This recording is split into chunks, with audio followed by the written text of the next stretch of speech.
is going on, everybody? Welcome in to the North End Podcast, episode 135.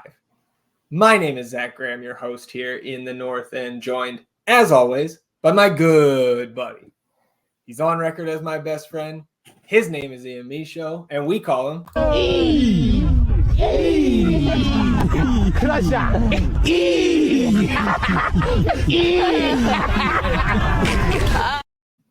Crusher. That's good content. The E content expands. E, my friend, sitting here late in the week, Austin, Texas. A little bit of a cloudy day outside, but I am looking forward to this weekend, this big rivalry match. I'll ask you, as I always do, how you feeling, my friend? I am also quite excited, very much looking forward to this matchup, a team that Austin has consistently gotten up for. You know, like this is a game that means a lot more to us, and it has shown in these matchups, and I'm just super excited to get into this game, talk about it, chat about it, expose Houston for the orange facade that they are. I'm excited to do so as well because, I've been in your ear about this kind of back and forth together since we last convened on Sunday night, where we left off on episode 134, really starting to, get the blood flowing when it comes to thinking about this match. So we'll preview the Houston match. We'll talk about some of those rule changes that we skipped over on Sunday, or proposed rule changes maybe coming down the road. Last business day, check in on the best keeper in the world, and of course close it out with the nonsense. But before we jump into this afternoon's episode, just want to remind you, if you have not yet, rate, review, and subscribe to the podcast wherever you get your podcasts. It helps us grow the show, as does subscribing to the YouTube channel. If you are watching the video here, you can hit the notification bell on YouTube to know when a live stream pops up or a new episode goes live. And of course, on this episode, hit that thumbs up button, like the video. Help us battle the YouTube algorithm overlords. I heard they're Houston fans. You can also battle those overlords by joining in on the discussion and leaving a comment on any of our social platforms. Any and all of that you would do for us. Wash yourselves clean in the waters of the North End. We would love you for it. E, you are on the match preview here this week. Austin, unsurprisingly, not the favorites in Vegas headed into this one, but as we kind of hinted at, I think we're feeling a little bit better. It's shocker to all of the North End faithful that we're feeling good about this one. Talk to me a little bit more about Houston. I mean, we're trying to, maybe offset the outlook we have for Houston right now in regard to their more underlying metrics and performance against their actual record. But it's also important to keep in mind how we have looked on the road, and the fact that this offense has been nothing less than inept in those situations. But I also think that there is much more to that than meets the eye right now. And that's something that we've talked about quite often on the pod in regard to how this club has looked, how this club has performed in certain games on the road when the strategy has been to pack it in, to remain compact, to allow shots from the outside. Now, that hasn't translated to any sort of offensive prowess on the other side of the ball, but we have been stout defensively. Now, you look back at those other games that we were on the road up in Seattle, which was a very good draw. No number 10. Then you get Orlando, a 10 at not 100%. So that changes a lot of things for us. And definitely it was taken into great consideration when the game plans were being brought up for those matchups. I do think we see a bit of a different strategy here. I think this is a team in Houston that we can be a little more aggressive offensively with. They don't have a very high-powered offense. They're sitting on 9 goals right now. In the Western Conference, there's only 3 teams with under double-digit goals up until this point in the season: Houston, Seattle, and Dallas. We drew Seattle. We beat Dallas. They both only have 1 win. Houston, on the other hand, is sitting on 4 wins. So when we take a deeper look at their expected goals and the games that they've ended up winning, you see 2 matchups that really, really stand out to us, ones that you were bringing up to me pretty consistently in the Colorado game and the San Jose game as well. In the San Jose game, they're up a man for over an hour of gameplay. and only end up getting 2 goals I shouldn't say only. They score 2 goals in the last 10 minutes of that game to eke out a win versus a club that is at the bottom of the table in the Western Conference. Now, we always talk about XG and how it can, magnify, highlight, distinguish what a team is actually generating offensively. But at the end of the day, the points on the table are what really matters. And they have 4 wins. 2 of those wins, like we mentioned with San Jose and Colorado, seemed very fortunate. Colorado had a man down in the box, bleeding from his head. No stoppage was given. Profusely. Was almost bleeding out, and the ref continued play. Houston was able to counter and score within the last seconds of that game. So you talk about soccer, you talk about being a fan of this game. It is incredibly fickle. I'm not a big hockey guy, right? But this is probably one of the only sports where you can thoroughly outplay somebody and then end up getting a goal late, a fluke kind of goal. They had an own goal versus Minnesota that kind of started their offense a little bit there. Yeah. And get the win. So Houston has been very fortunate, and it's not fair to talk about the struggles of Austin without their best player and not talk about the fact that Houston has been without their best player as well, who is now expected to return. But I know that both of you and I are on the same page here where we don't think he is going to be ready for 90 minutes. And I definitely don't expect him to be even anywhere close to the really just truly high-class form that he was in last season for this club. Mm-hmm.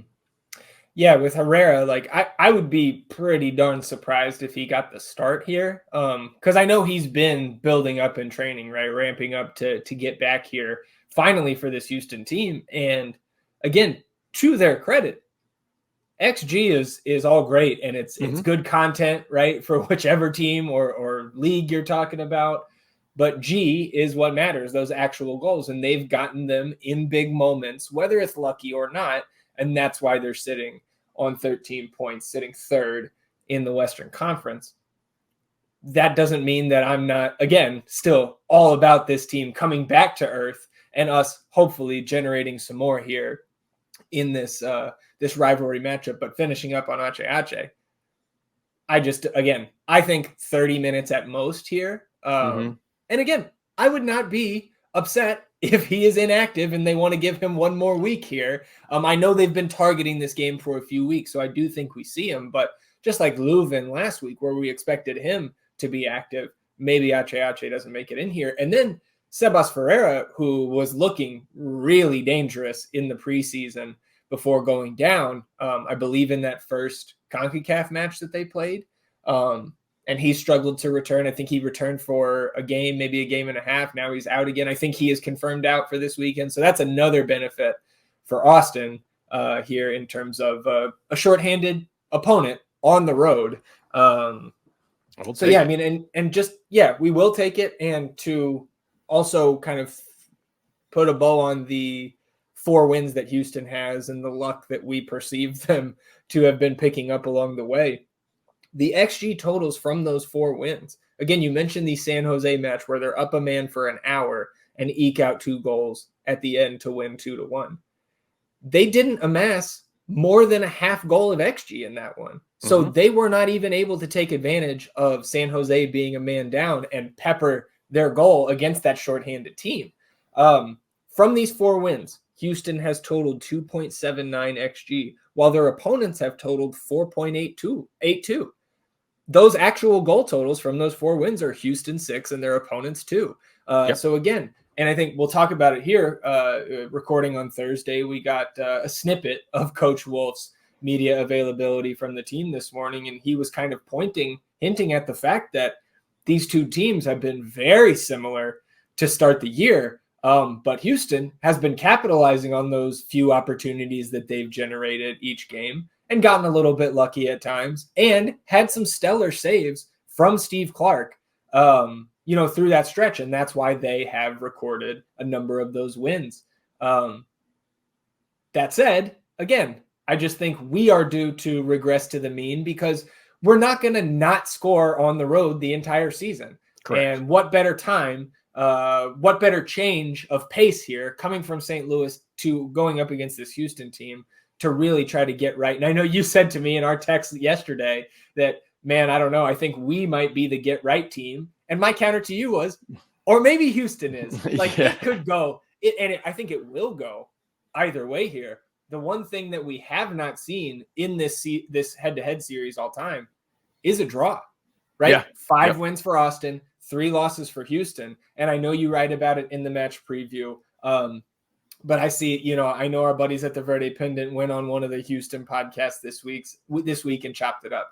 And one of those hosts from the Houston side was, and I've seen this other places too from Houston fans, the 8 of them that there are, that Austin hasn't done enough to these Houston fans to make this a rivalry. And now, I think it's fair if they would say, we don't treat the Austin matchup with the same type of fervor, the same type of emotion that we do against Dallas, because there's a much more lengthy history between those two teams, and that is still the Texas Classico, right? That they have their own thing, their own history there. But to suggest that the Houston fans, the Houston faithful, don't consider Austin a rival, you're just coping, man, in a rivalry that you have gotten your ass kicked in. Austin has won first, Austin won last, and Austin has won the most. Austin has absolutely dominated this matchup in the 3+ seasons that we have been in existence. And Austin is the only team to grab a road victory in this head-to-head series. So again, it has and will continue to be a very heated rivalry. And I have no question in my mind that Houston is my most hated opponent, and I cannot wait to fucking beat these assholes this weekend. I love it. It took so many words out of my mouth right there. I was definitely going to talk about the Wolf presser and how he highlights the fact that these teams have been very, very similar. And the fact is that Houston has finished their chances, whereas we have not. So that's really going to be this make or break here, because the chances should probably be pretty limited, just given the style of both these teams. And I know I talked about how we might see a more aggressive game plan here, but we're not going to just go away from what we do entirely in this matchup here. We're still going to want to control the ball. They're still going to want to control the ball. We're going to want to have a solid possession, depending on where that possession is taking place. I think is more so of the more important thing to look at here. If it's in that back horseshoe and we're content to be back there, then I don't think we're taking advantage of a team that I think we can hit on the counter. Now, if that possession is more midfield based and the attacking third a little more advanced, I feel really good about this matchup. And to suggest that it's not a rivalry is foolish for sure. I absolutely think it's fair to take the Dallas games more seriously than the Austin games, given the fact that they've been around for much longer than we have. We can't do anything about that. But it's going to be really interesting to me to see what we're going with the lineup wise here, because we're going to be without Julio Cascante, who is on a yellow card accumulation. So right off the bat, we're looking at 2 center backs and Brandon Hines-Ike and Matt Hedges, who are probably going to have to go 90. Hedges is very familiar with this team, obviously from his time in Dallas. So like, he is up for this rivalry game. He's up for this matchup. We're going to need solid 90 minutes out of him, because I'm not sure who we're going to have on this bench that is going to be able to come in and give us quality minutes in a game that is very important for both teams right now. Like, they want to beat us. We want to beat them. We don't like them. They don't like us. So it's going to be interesting to see how we go with this lineup and what tweaks we make to the game plan and offense, us particularly on the offensive side of the ball. And I think we can get a little creative here. I don't want to move entirely away from everything that we've done. You just have to be able to finish the opportunities that we have generated. As limited as they have been, the last one obviously is the most glaring one with Seba in that wide open net that should have been a goal versus St. Louis. He didn't capitalize. He didn't finish. We ended up losing the game. If that happens again in this Houston matchup, we're probably not getting a point here. You just have to be able to finish these limited chances that we do create. So patience is going to be a big factor as well. With Ache, I would love to not see him on the field, because this man is just one of the best players in the league. He makes their defense even more stout. Now, I brought up the fact that they only have 9 goals. They've only conceded 7. So there is something to look at there as well. Obviously, we've talked with San Jose not having only having 10 men out there on the pitch. that probably factors into that number as well. Sure. But they are sound defensively. Artur, solid on the defensive side of the ball. Coco Carrasquilla is a fantastic player who usually steps his game up when he's playing against Austin, has given us all kinds of fits. But with Sebas and Amin Bassi, who is, he's no pens yet this year, so no Bassi goals, right? He hasn't scored yet because they haven't been to the charity stripe. So let's keep that up. I want to see that. Let's not give them any opportunities, like free chances here. Like, we're gonna have to be sound when we're on defense and not give up a foul outside of the box. Definitely not put Stuver in a situation where he's got to save a PK on the road. But again, we should have a really great showing in regard to the percentage of fans in that stadium. I would think so in this matchup, because they're not going to be packed by any stretch of the imagination. And I've heard the buses are rolling out. Yep. Fueled up and ready to go. Yeah. So I think another thing when you're looking at the season-long stats to point out is that Houston is one of those teams that has taken a bye week already. So they've only got 7 games played. So still, respect to what their defense has done, right? The XG of 7.4 is pretty much right in line with that 7 goals that they've given up. But on a per-game basis, they're still top half easily here in the conference, but maybe not as elite as those numbers have shown. But that is, to me, where they have the advantage over Austin coming into this game, is that their back line has been much more staunch. They have not been taking on as much water, inviting those shots as Austin has pretty much through most of these games so far here in 2024. So again, I think it just highlights even more how efficient we need to be around net. And again, the bar we've set for ourselves is not hard to clear. So again, I'm expecting a much better showing offensively here this week. No more fucking 0 shots on target, right? And I expect to see a crooked number on the scoreboard under the Austin FC tag there. Let's talk about what Coach Wolf had to say here today as we continue on through the Austin side of the preview. He, of course, gave his little injury update, that he gives midweek here. And he said, for Jean Kolmanich, it was good to get on the field last week, shake off the rust a little bit. He's in a different spot now this week, a little further along. So from that standpoint, pretty good. And then he said, Leo Väisänen, another guy that's been a part of training now this whole week. So I don't know that he'll be available, but it's good to see him back out there going through training. And so, sounds like doubtful tag on Leo this week. But again, maybe he's active next week, off the bench. Maybe we don't see him against the Galaxy. But if you can get a result here, and again, I don't want to draw. I want to fucking win against this team. But in the grand scheme of things, a draw would be just fine for what we are trying to do. Again, accumulate some of these points on the road, and then you got to take care of business at home, of course. But if we can get a result, and then you're coming home, you get Julio off of suspension, and you add Leo back into the mix there. Again, it's just, I think we're progressing. We are keeping our heads. Maybe we're not above water, so to speak, because we are below the playoff line here through 8 weeks. But you're also 4 points back of the 3 seed, just to illustrate how tight things still are here in the table. And as we know, if you go on a 2-game win streak in this league, you're going to rocket up the table, pretty much no matter when that comes during the season. So anything for you on Leo? Again, I think seems like no setbacks for Jean, so we should see him available as well this weekend. Any thoughts on the injury update? It'd be wonderful if we were pulling some chicanery here and talking about Leo not, being ready and he's on the bench. I'd love to see that. We've done it. We've done it before. I wouldn't mind seeing it again here, because we're going to be extremely limited in that center back position. We talked about some potential disaster scenarios that come up where you have a center back go down in this game, and how we're going to adjust. Does it look like we're going to be calling somebody up from FCTO to sit on this bench and then not actually get any minutes unless we find ourselves in a completely dire situation? Does that make Alex Ring center back 3? Are we going to see that 5 back that we've had before? I don't know what's going on with that one. I thought it was a nice little tool, a little piece to the utility belt that we had added, a little wrinkle that we could bust out in times of emergency. I don't know if we're going to see it again.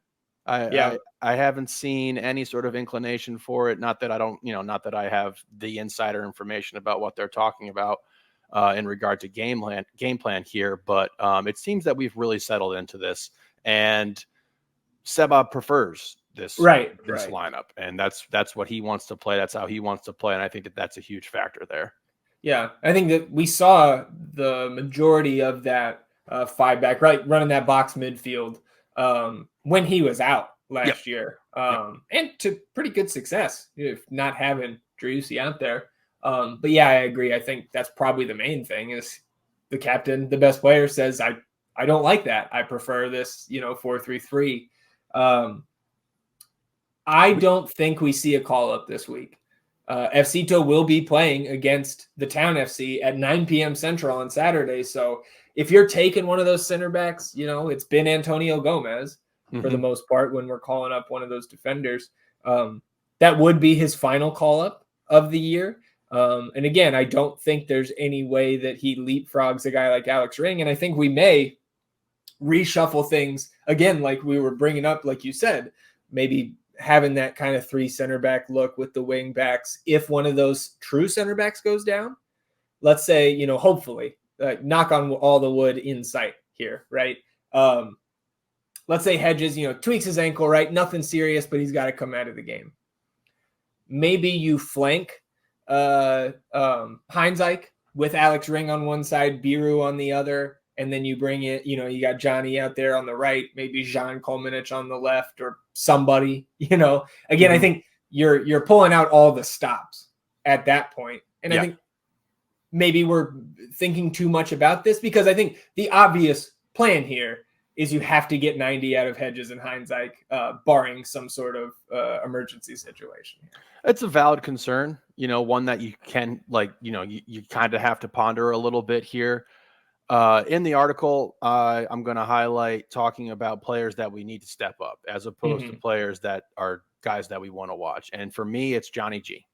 I think we need a goal contribution out of him in this game, just given how bad we've been offensively. If we can get a boost from, because obviously, no Julio leads to, he's our second leading goal scorer, tied with somebody at this point in time.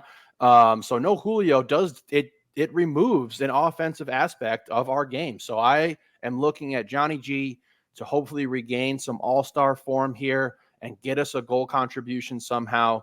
And I think that can really be the difference that propels us forward here. I'm not expecting a high-scoring game, just given how these two teams want to play this. I think that it's going to be very much a controlled kind of game where the other team is daring the opposing side to push up a little farther, to take more space, and then try to hit them on that counter. So we'll see. It's going to be interesting. Yeah. Well, and what you're losing from Julio offensively, you're probably gaining a lot defensively with Matt Hedges, right? At least statistically. So maybe if you can generate some offense here with no Julio, maybe that does put a little bit more conversation into that coach's room, right? In terms of who that center back pairing is going forward, especially getting Leo back healthy here again. I don't think we're going to see a set pairing here for a number of weeks as that depth chart continues to kind of work itself out. Coach continued here talking about Houston. He said they're an efficient group. And I thought kind of here, if I can editorialize a little bit, I thought he had things on his mind here. I hear you wanted to say something that he did not want to say. He said they're an efficient group. They're a good possession team. They're efficient. They do a good job in front of both goals. They're responsible below the ball. They get a lot of numbers in and around the goal. Where they probably haven't created as many chances, they've been efficient with their chances. That's a word I use because we're on the other side of it. We're just not as efficient with some of those opportunities. So we've got to do our part. But they're a good group. They keep the ball well. They'll ask a good amount of questions. They're fairly flexible with their structure, a 3-2-2-3. They'll move center mids, attacking mids into some compromising spots that makes us have to make decisions. But we've played Houston a number of times. We're pretty familiar with what they've done. And again, it kind of makes me feel, I don't know if good is the right word, but to hear that coming from the coaching staff after this is what you and I have been saying, that these two teams are very similar in our own messages to each other throughout this week. Again, I feel like there's a win here for the taking. I totally agree with you. And coach talks about how they kind of experiment and move guys around and stuff like that. We've handled that. The record shows that we have been able to adjust and able to adapt to what they're trying to do. So I expect the coaching staff to be very confident in their ability to handle what Houston is going to throw at us here. I still am terrified of Coco Carrasquilla. I'm expecting at least 2.5 flops from Amin Bassi if somebody breathes on him. Yeah. So there's we're not trying to say that this team is toothless in Houston. Right. We're definitely not trying to hint at that. We're saying that they have been fortunate to very efficient with the chances that they have generated for their team. Some of those chances having been in really advantageous positions where, they did capitalize. And at the end of the day, that's all that you can really do. But when you talked about regressing back to the mean for Austin, I think that this is an opportunity to really go ahead and capitalize on these chances that we're going to get. We're going to have to be a little patient, but that's okay. That's more suited to us. St. Louis gives us fits the way that they play. This team does not. So when you're more patient in this regard versus Houston and can capitalize on those opportunities that will eventually come, because they will come in this matchup, then you're looking at a real opportunity to get our first road win. Let's start with our first road goal and then go ahead and worry about this first road win here. But I mean, shit, if you can go ahead and get on the board within that first 45 minutes, I don't care how you get it done, then you can really look to bring in some more defensive minded, the Johan, the finisher in regard to just like shutting down offensive stuff. So I'm excited, man. I'm fucking hype. I hate these dudes. I hate their jerseys. I hate most of their players. I respect Ache a lot. Steve Clark's been playing well. And I think Q2 is his kryptonite. For sure. He's been much better at home in this matchup. For sure. He's been playing well, though. And we know how to get past him. We know how to score on him. And I really expect us to, Yeah. And coach just finished up here. He said, in terms of the rivalry, it's not hard to get motivated for it. Houston, Dallas, two teams that we compete well against. We have a Copa Tejas that fans put together. And obviously every game, talking about the competition this year matters this year, where last year was a little bit different, where not all of those games counted towards the standings here in Copa Tejas. Says they're a good team. We need points. We're on the road. We've got to play responsibly. And when opportunities come, we've got to take them. Taking our opportunities. I'm going to keep saying that. Decision-making and execution comes into play at all levels.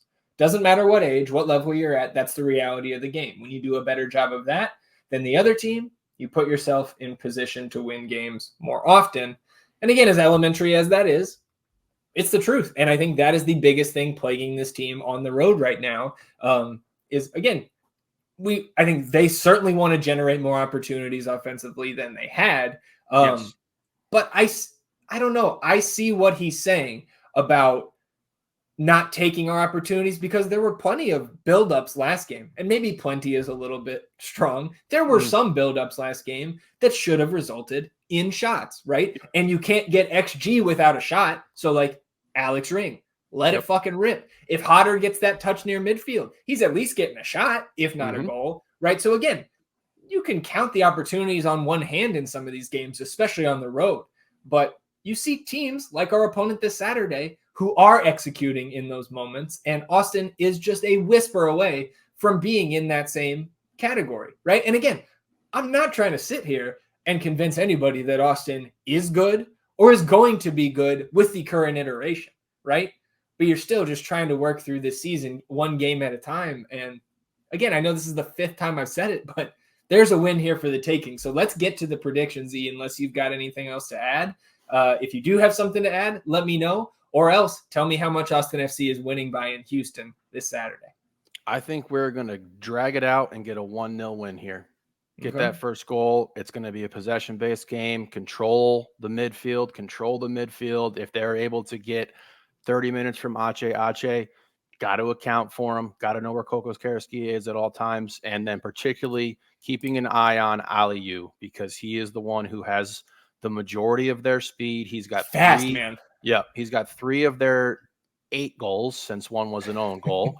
Yeah. And he's actually, from the clips I've seen him, because in the past he has never really like struck fear in me in regard to his finishing ability, but it looks like he stepped that up a bit this year, because I've seen some very nice shots from him. One off the post, one goal that he has, I believe it was the Chicago game or maybe the Colorado game, but it was a very nice strike. So I do want to put a little more respect on his name.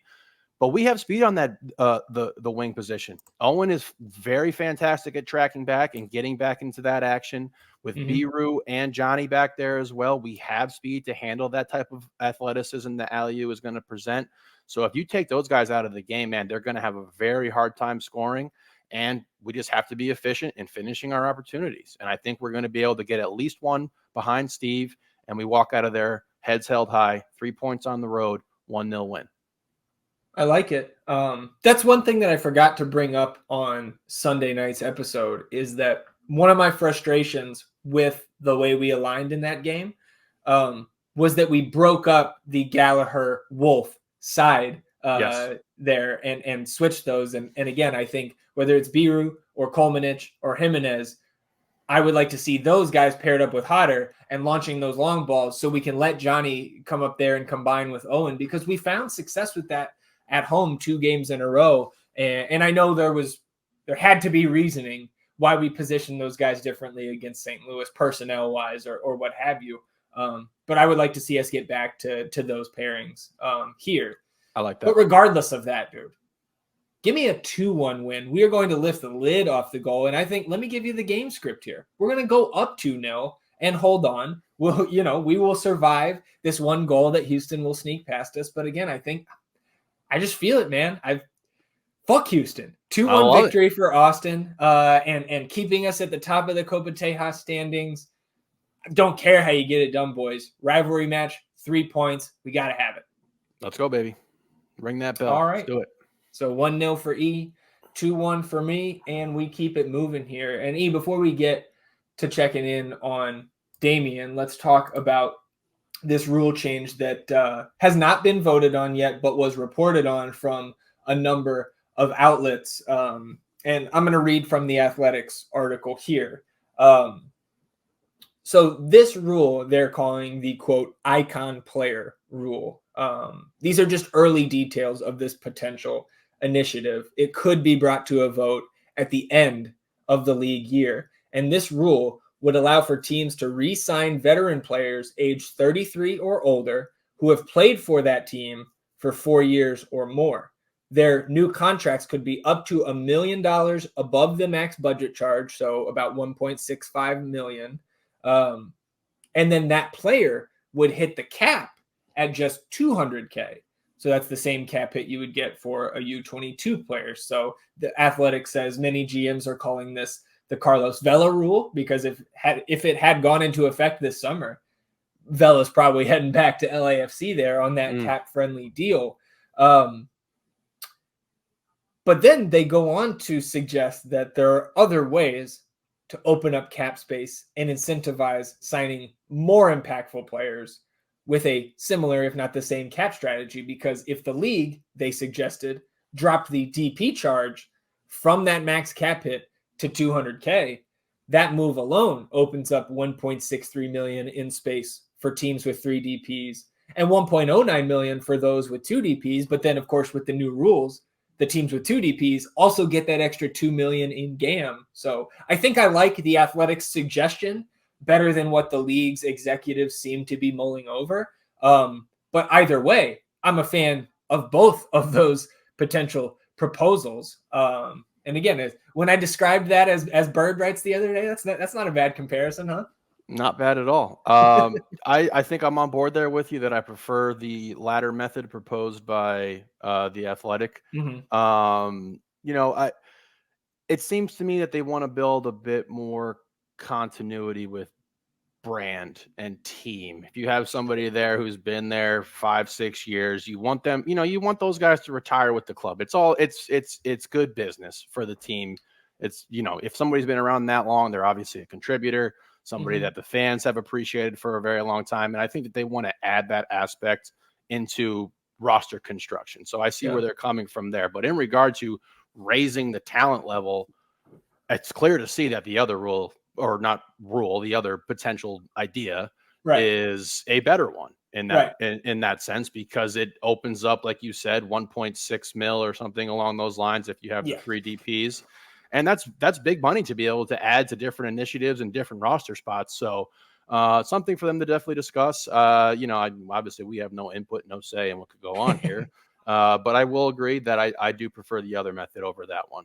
And I don't want to see Carlos Vela back in an LAFC jersey, no matter if it's good business for that team and they really want him back. Right. Well, that aside, right, I think it's pretty clear that the Athletics idea there would, I think, probably be a more productive focus for the league to encourage more of those high-end mid-20s guys, right? Like a Driussi when we got him, a Buanga, right? The example they use here in the article is Cucho, who's 24. But I also say, why not both? Yeah. Why not continue to, again, gradually loosen the strings, the constraints on these roster spots, the designations? Because again, no matter how you're opening up that additional cap space by limiting the cap hits of whether it's your icon player, your designated player, your U22, you then get more salary cap space to spend on those, for lack of a better term, the middling players, the role players, right? And you're attracting a higher level in that regard of your MLS roster build as well, because you have more funds to throw at players of that caliber. So I am certainly in favor of this icon player rule. I would say if this had been in effect, Austin FC's history probably looks a little bit different, because I don't think we get Matt Beasler from Sporting KC in the last year of his career in our inaugural year. Right? He's probably going to sign an incentive-laden deal with his home club there in SKC and only hit their cap at $200K. I think the same could be said of a guy like Matt Hedges, who we have now. He probably never goes to Toronto if Dallas can keep him home. And I think the fan bases of both of those clubs would have rather their guys stayed home and not, have those Patrick Ewing on the Raptors type of picks, or I should say Pat Ewing on the Sonics, maybe Hakeem on the Raptors. But you see what I'm getting at there. I see what you're getting at. You're going all kinds of NBA cross-referencing here, man. Yeah, playoffs start on Saturday, baby. Well, we're going to have to be dual screening Austin FC and your Lakers, who tip off right around the same time. So see you soon, Fudgy. Yeah, I know you and Big Fudge have been going back and forth because his Nuggets taking on your Lakers. So yeah, just wanted to talk about that, because obviously this is going to have an impact to our cap sheets, which you can find on the northendpodcast.com. Salary cap Christmas is coming up here in the next couple weeks. So definitely looking forward to that. All right, let's check in just real quick on the best keeper in the world. So Damian Loss actually was not in action this week, but I did want to touch on what happened with Louisville, because they are in the Open Cup. They just entered here round 3. They took on Greenville Triumph SC, which I believe is a USL 1 club. And Damian was not active for this game. You got some backups in there, kind of across the board for Louisville City, kind of mixed some of their second string guys in there. So they advanced 3-1. And then in today's draw, they drew Seattle Sounders. So, coach at Louisville, I forget his name. You better put our boy in there against these Sounders, because we want to see Damian against this MLS competition. Yes, and I do think that'll happen as their level of competition ratchets up here in the next round of Open Cup. So definitely looking forward to that. And then I did just want to highlight here, if we're talking about USL guys, ex-Austin FC player. We know Val Noel's there at Las Vegas Lights FC with our ex-assistant, Coach Dennis Sanchez. Val scored again, I believe, in their last match. So congrats to him. And they drew LAFC. So we will be able to see, and maybe LAFC doesn't run out all of their first choice guys, but we'll get to see Val up against that MLS competition. So certainly going to be more interested in round 4 of the Open Cup than I was round 2 or 3 after our boys bowed out. Absolutely. I think both of them will get their opportunity, get their chance to show themselves here versus an MLS side, and I'm excited for both of them. People were pretty upset about the Val departure. I thought that it was a difficult decision, but one that needed to be made, given the status of Mm-hmm. what type of roster spot he would take up for this team. But that doesn't mean that I don't wish him well and want to see how he can perform versus MLS. Like we saw something on the kid. So I want to be able to see what he does against them. So here's your chance, man. Like just, rooting for both those dudes and wishing them all the best versus two teams I don't like. So go ahead Yeah. and beat them up. And hey, the better Val does, we've got that sell-on percentage. So if that ever came to pass, good things for Austin FC. Louisville City back in action this Saturday, 3 p.m. Central against Loudoun United, who is 7th in the USL Eastern Conference. Louisville City now 2nd.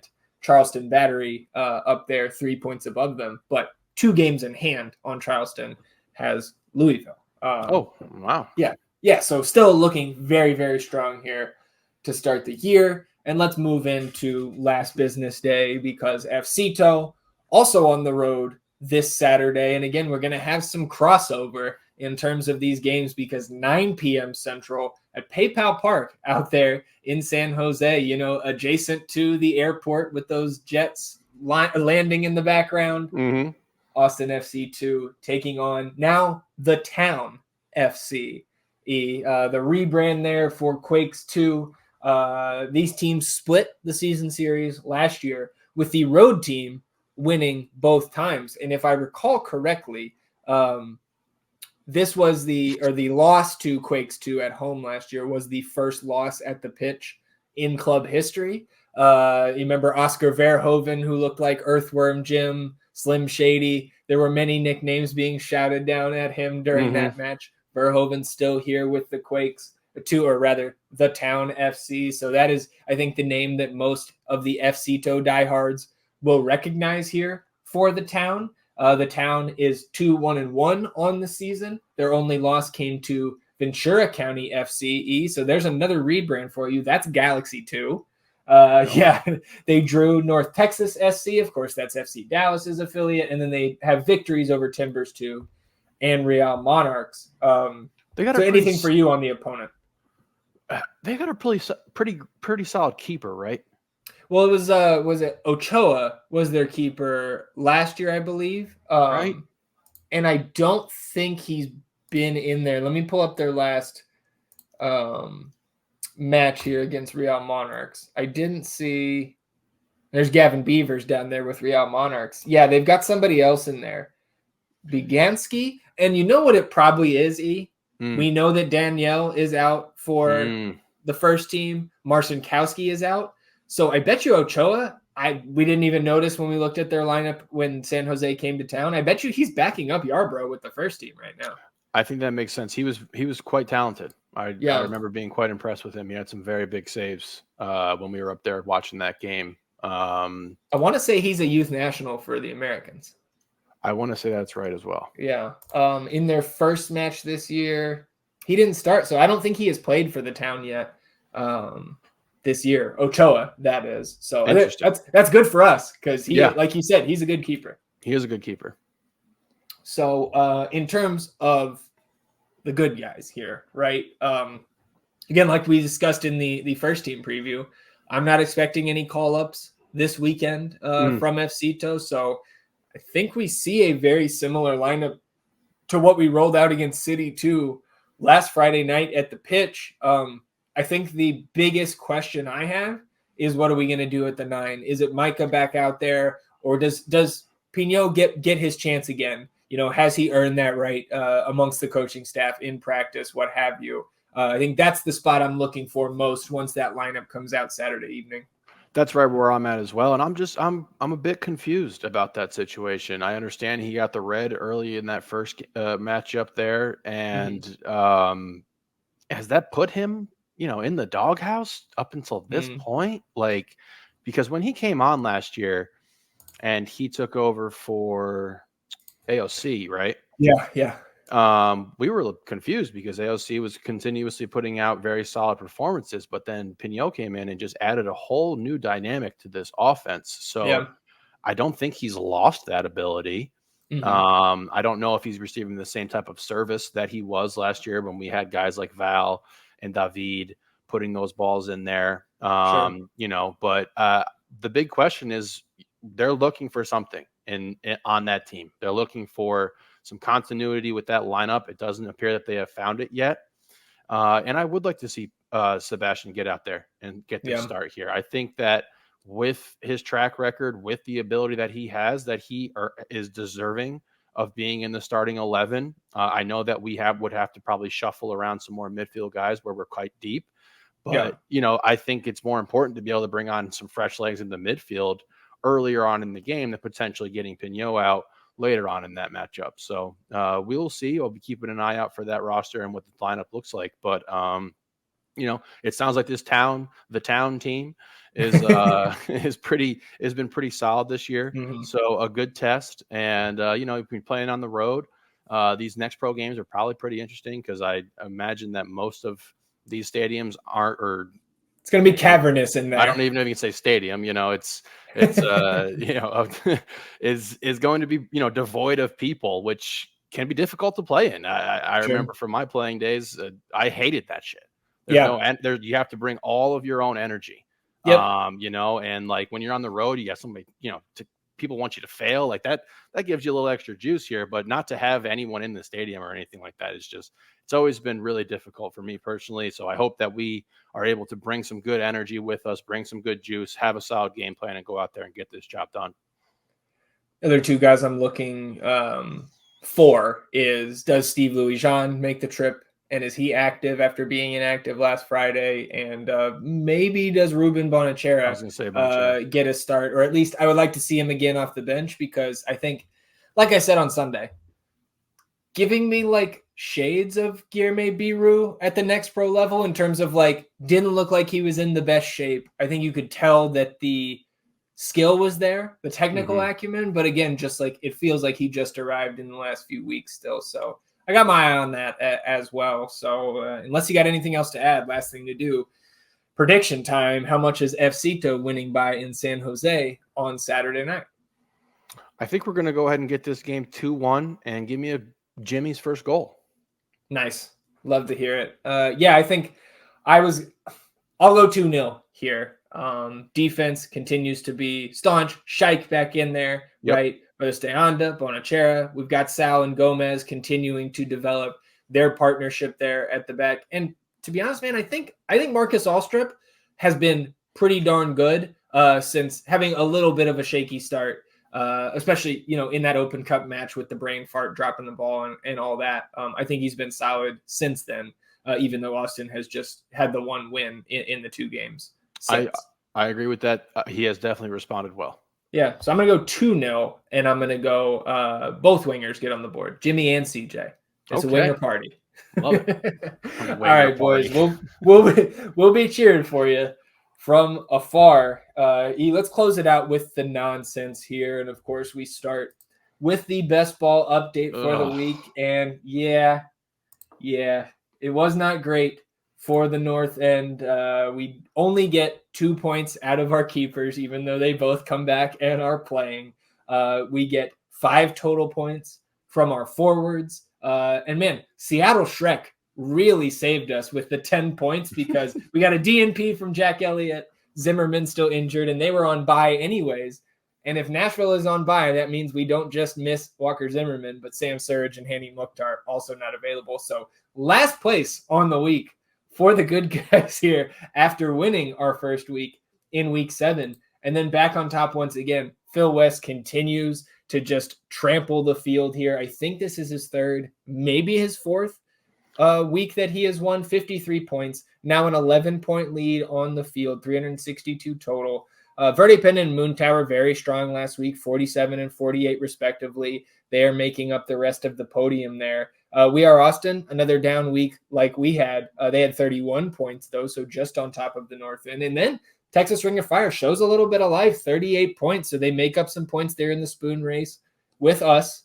And looking forward to week 9 here, man. I mean, for us, we got to turn it back around this week. I mean, we need 40 plus. We need to string a couple of those weeks together. Definitely need several 40-point weeks minimum to stay within even relative striking distance to these boys out in the front there. Just, Yep. man, thanks for drafting all our players. Yeah. Phil gets 14 out of Evander, 12 out of Paintsel, 9 out of Brian White, 8 out of Yamar. Very strong week once again for Phil there, and Verde all day.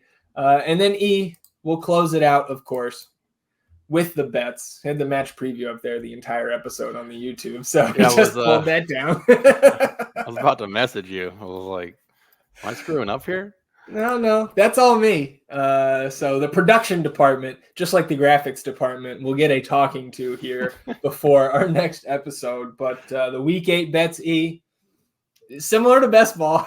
We go from our best week to our worst week. But man, shout out to the Galaxy because they saved us from sheer disaster here. I guess you could say it's disaster. We gave back all 7.3 units that we made last week. So we are back down to negative 4.94 units on the season. But again, you compare that to last year and it's still a step up. So we press on. We had the assist from Ricky Pooch at plus 180. Joseph Paintsel scored at plus 290. And all 12 of our other wagers came up short there, E. So again, getting into week 9 here, and I'll start with the best player on everybody's favorite team, Sebastian Driussi, plus 330 to score. Disrespectful. We love that well, baby. We keep going back to it, and when it hits, it's extra juicy. So I'm all for that one. Yeah, I'm considering a hammer on that one. I'm considering it. We'll see how it feels Friday evening after that official injury report comes out. And I think I want to keep riding that Aaron Bupenza train, taking on Atlanta this week, plus 225 to score. He's just too talented to be held down this long. And I know as soon as we jump off that train, he's going to bury one, maybe two that week. So I think we're going to stick on Bupenza. But is anything else standing out to you, maybe from just the game perspectives? I was going to go to Johnny G. I like where he's coming in at for an anytime scorer. I think it's 10-1 there. Plus 10-1. So I like that. I think he's got to step up this game. That's where I'm looking at right now. I need to pull up these bets again. So I'm going to go ahead and pass this back to you. But, right off the bat, DC United. That's what I was going to say. I know that's what you were looking at. Yep. Rest in peace, Wayne Rooney. He's not dead, y'all. Don't worry. He just got fired again. They're plus 225 at NYCFC, who have been incredibly disappointing this year. Surprisingly, DC United leads the league in expected goals right now. They're at like 16.6 something. So, right around there. You have Christian Benteke up there. Big body guy who knows how to score the ball. So I like that one. That's one that's standing out to me right now. You know who else has been good for DC this year? Jared Stroud. Unfortunately, he has been good though. I mean, yeah, I know. Another place I'm looking here, is the Galaxy hosting the San Jose Earthquakes, who obviously we know 1 win in 8 tries. Galaxy big favorites here, as they should be, top of the West, right? But you can get them down, or if we pair these two props together, we can get it at even odds. The Galaxy to win against San Jose, and over 2.5 goals in this game. And again, we're not locking anything in until we see the injury reports. But if you look at this matchup historically, we've gone 8 straight matchups between the Galaxy and the Earthquakes with 3 or more goals scored in all 8. You have to go all the way back to May 29th of 2021 to find a game that had less than 3 goals scored in this head-to-head matchup. They've gone over 2.5 goals in every matchup since Q2 Stadium opened for business. And I mean, this Galaxy offense, this might be the best version that they've had in that time frame, to be honest. No question. This offense is absolutely humming. Jovic leads the league in goals. Paintsel is fantastic. Diego is giving contributions. So they are. I mean, obviously, can't even forget about Ricky Pooch, who is a wonderful, wonderful player. So I still think he's their best player. Yes, I agree with that. Yeah. Just an all around from that standpoint. Yeah. But yeah, this is a very, very good offense. So I'm really on board with that.